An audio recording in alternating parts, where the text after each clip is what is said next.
Hello everyone, this is Ether Dragon, and welcome back to another episode of Fire Emblem Heroes. So I just finished doing some arena assault. Just decided to end up using items to speed up the run. But yep, I was also trying to do it without changing out seals just for the extra challenge.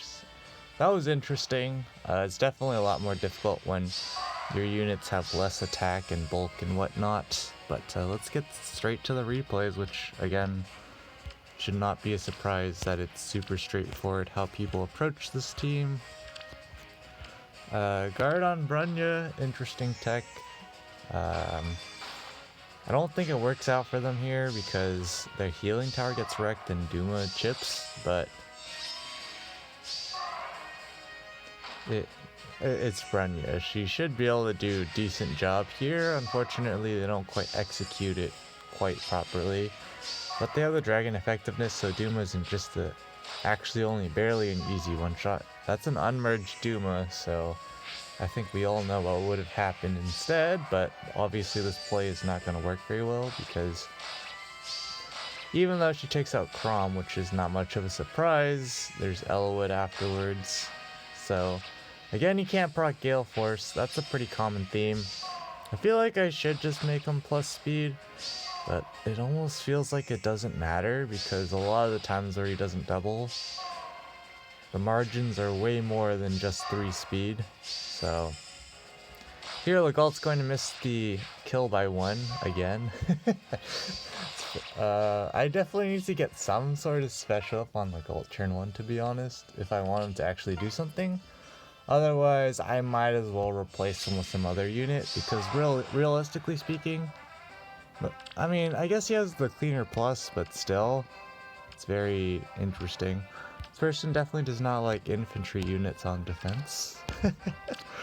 Not entirely sure why you would go out of your way to do that, but I guess against some infantry pulse teams that would help, although not entirely sold on that. Now they're just gonna do what any person would do here, but they don't kill because they're not 100% HP, so we all know what's incoming. They're just gonna use their duo skill for the extra attack and speed, because why not? But Duma's gonna get a heal, Chrom's gonna troll and do nothing. So they're just gonna be able to have a field day here with their bolt tower. Nothing too extraordinary here, but they don't have very many escape options at this point. But they just go ahead and go in because why not? But we have the meme Duma himself that exists. Legault's not quite able to pick up the kill, and unfortunately Duma not tanky enough because he's running distant counter advantage, so absolutely no bulk investment when he's not in brazen range. But pretty straightforward win for them. I mean, it's mostly hit and run shenanigans, or hit and end turn, the most popular strat against this defense. Because most people that run don't really run that far, so it's more like hit and end turn, which to be fair is totally viable if you play it right. But a lot of the times people don't play it right, so they get one of their units sniped off by like Elwood. And so they have an okay idea here, but then they use the duo skill, which is a trade-off. It's like you remove the effective damage that Chrom gets in exchange for -6 to your stats, which is a small problem, I would say. And here Nagi doesn't even kill. Legault again barely misses the kill. Again, what's new in the house? Olivia potatoing because she does too much damage, and well, they're gonna go in, but hitting end turn here is not a great idea when Chrom exists and there's a defense tile. If there wasn't a defense tile, you could probably make a case for it, but in the meantime, not a good idea. And unfortunately they miss a lot of kills, so they just end up surrendering. Nothing too special. And then we just keep going on the train of similar ideas. Should probably change this defense at some point, because it is pretty lacking. It's mostly just Elwood and Crom do something. And then Legault just sits around. He rarely ever actually does anything.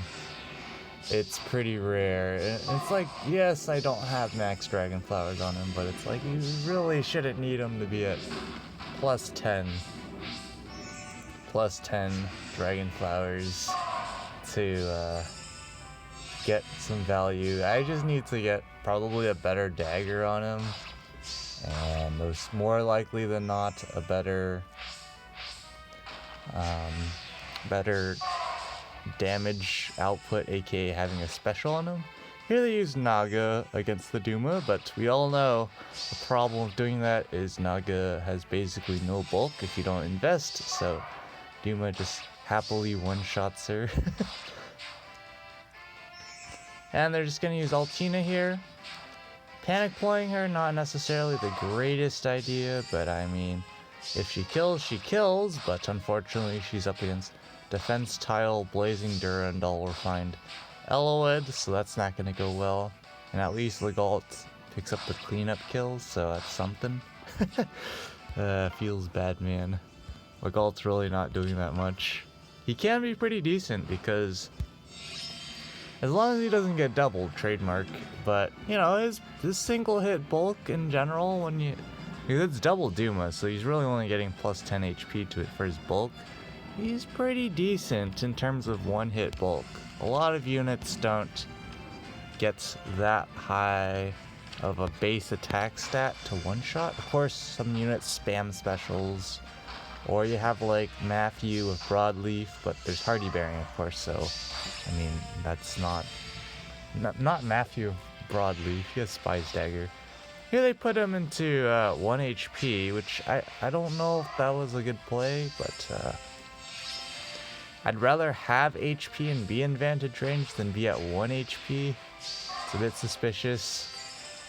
Taking quite a bit of time to set up as well.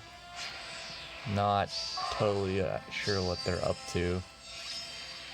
But yeah, in general, if you play this right, Matthew should be able to decently sweep this team. I think the main issue is just the Hardy Bearing if you're at 1 HP.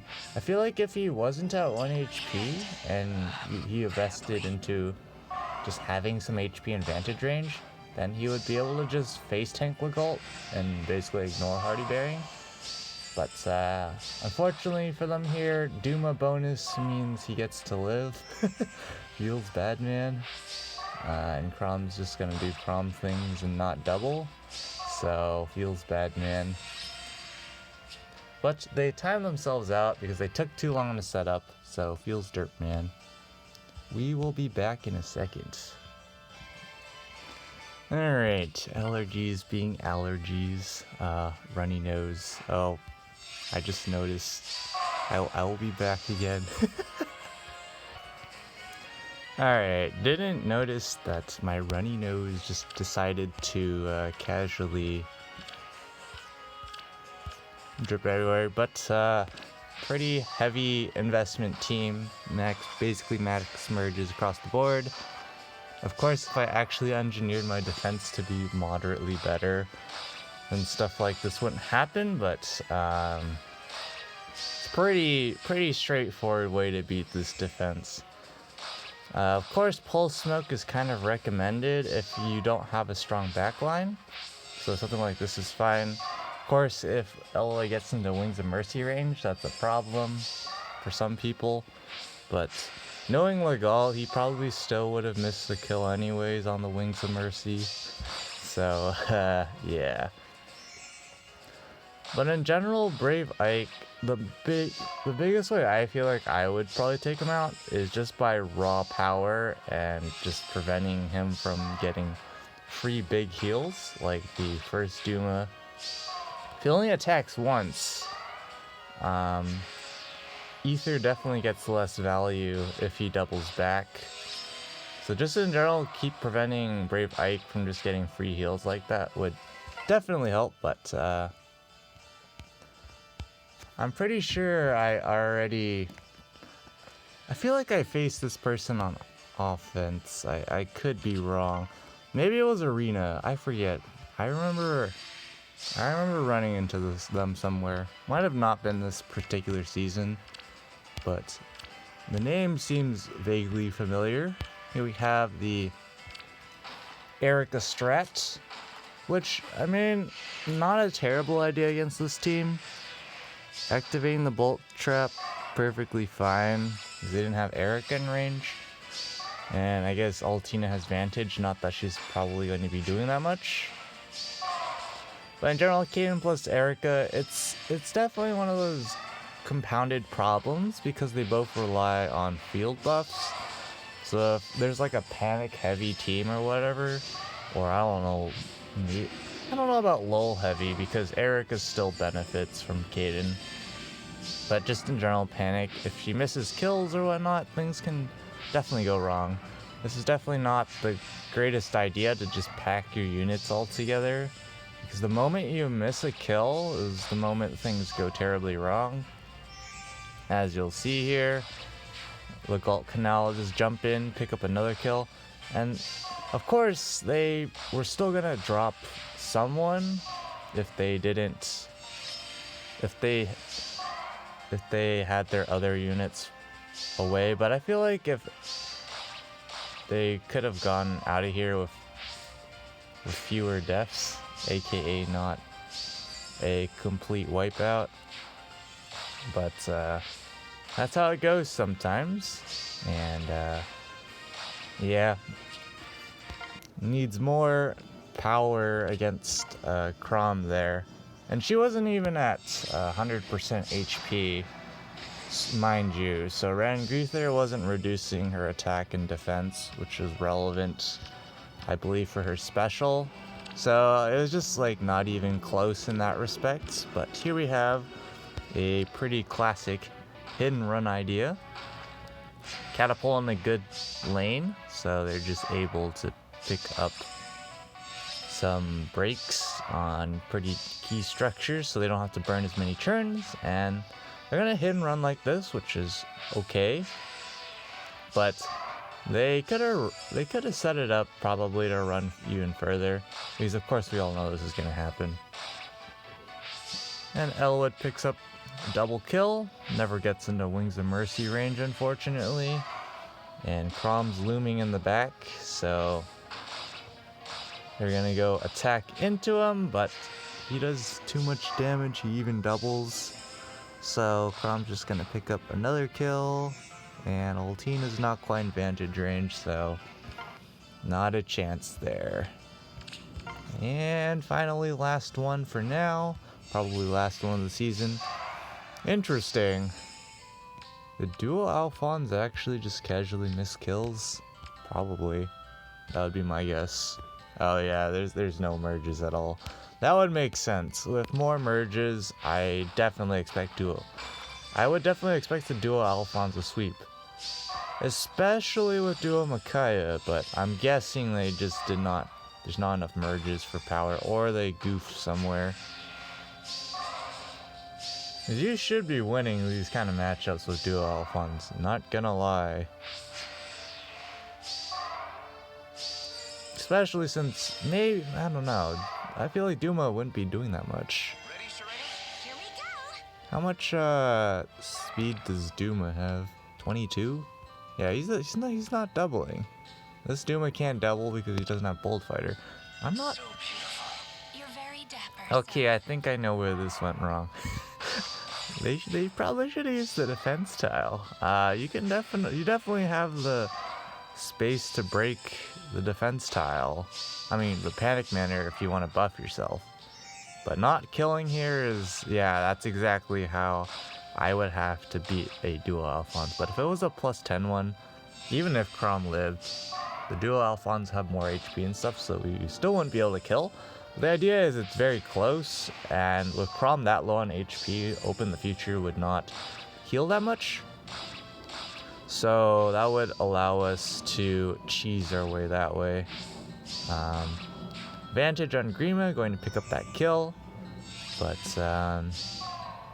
unfortunately, they're just not in a good spot in terms of losses, so they're just going to surrender there. So we end out the season in tier 25. Did okay on offense. I goofed a match and accidentally used a repo where I didn't want to. So I had to leave a unit out, so I just smited them in to minimize the damage and only drop the unit. Stuff like that.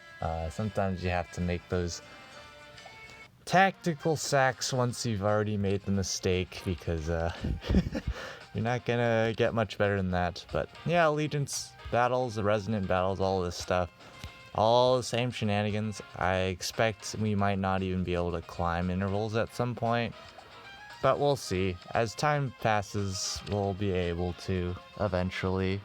But if everyone's scoring the same at some point, like aka max free-to-play score, I don't really see things going too well in terms of climbing intervals. Allegiance battles, definitely. People have been picking up allegiance battles. Only a few more people over, like, versus compared to my score. About a couple hundred more people, which is, compared to the entire player base, not a lot, but in terms of the competitive scene, that's quite a bit. So we'll see how long we can stay in top 1k in allegiance battles every season, even though we only have a water blessing engine. It's kind of weird. But arena here, looks like we're staying in. This is probably the cutoff. Maybe 3850 by a tiny margin would hold, but yeah, we kind of went for a higher score than that because of those things. And because I saw the matchmaker was being a little bit nicer, I decided to use items again, like I said, to speed up the run and actually make it work. Because I had a match where I was doing 1 damage at a time. I was like, let me just use the lightning charm and Dancer's Veil to speed it up, because when a unit has like 50 HP, you don't want to be derping around for that long and potentially mistapping, so I just sped it up. Healer strats. But yeah, we might make top 1k. Probably gonna get kicked out though. We'll see what happens. But at the end of the day, it's not water season, so I don't really care too much if we get top 1k. And as a side note, in Mjolnir Strike, we were able to stay in tier 21 during Anima Major. Same deal as last time. We'll see if we can stay in Light Major again. Like, it's gonna be close. It's always the 2-point margin. So we'll be back when the results drop in. And the results. So just outside of top 6k, but I mean, at the end of the day, it's air bonus. We're gonna try and get tier 27 again just because we can, but realistically speaking, we'll see what happens. It is still Earth season. You know, Armor School really should just go somewhere else. It's not gonna do very much, but yeah, it's gonna be interesting. It is Earth and Fire, so I could use a legendary hero like Alm or Julia. Probably Julia to help out with the red matchups, but even with her attack stat, it's still non-trivial. It's kind of crazy. Probably will try. Likely not gonna record all the matches because I have been quite busy and quite even more tired than usual, but I mean, let's just switch over to this team. Resonant battles, they still haven't fixed this. I imagine it'll be fixed eventually, but see if we stayed in tier 21. Looks like we did, and so we gotta do another season of these shenanigans. Oh boy. Fishing. It's fire season though, so generally speaking, I feel like the matchups generally will be easier. Although Legendary Edelgard double legendary Edelgard with distant counter. Classic troll, but yeah, just outside of top 1k, literally. Not really feels bad because, I mean, it's not water season, so it's not like I had a chance in the first place. Allegiance battles, still top 1k, but yeah, that's a troll in arena assault. But yeah, double legendary Edelgard of distant counter can be tricky if I'm not running like renewal on Crom, because he can't take multiple hits that well, since his HP pool is not amazing, and of course legendary Edelgard's attack's pretty high. So that's gonna be it for this episode. Thanks for watching. As always, this is Ether Dragon, and hope to see you all next time. Bye.